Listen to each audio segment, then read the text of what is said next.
Wins மக்மஹோனுடன் நடந்து வரும் விசாரணையிலிருந்து WWE-இன் சட்டக்குழுவால் அவர் விடுவிக்கப்படும் வரை ப்ரோக் லெஸ்னர் WWE-க்கு திரும்ப மாட்டார். WWE உடனான ரிகோசெட்டின் ஒப்பந்தம் இந்த கோடையில் முடிவடைகிறது. புதிய ஒப்பந்தம் குறித்து இரு தரப்பினரும் விரைவில் ஆலோசிப்பார்கள் என்று எதிர்பார்க்கப்படுகிறது.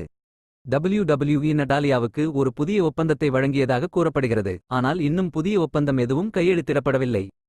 பிரான் பிரேக்கர் திங்கள் நைட் ராவில் தனது புதிய பாத்திரத்தில் பலரை கவர்ந்துள்ளார். கிரியேட்டிவ் நெட்ஃபிளிக்ஸுக்கு செல்லும்போது நிகழ்ச்சியின் மையப்புள்ளியாக அவரை நிலைநிறுத்த தனது எதிர்கால திட்டங்களை மாற்றியுள்ளார்.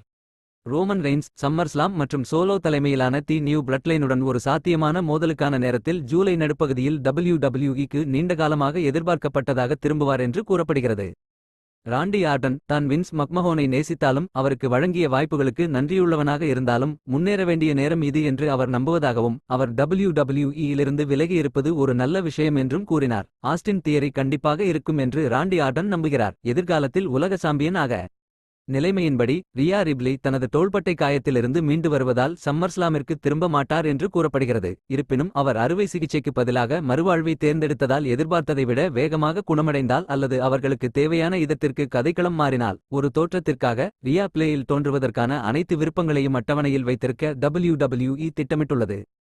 AEW மற்றும் WWE இரண்டும் சாட் கேபிளில் ஆர்வத்தை வெளிப்படுத்தியுள்ளன. இருப்பினும் WOR இன் படி WWE ஆனது WWE உடன் தங்குவதற்கு கேபிளுக்கு சிறந்த ஒப்பந்த வாய்ப்பை வழங்கியுள்ளது.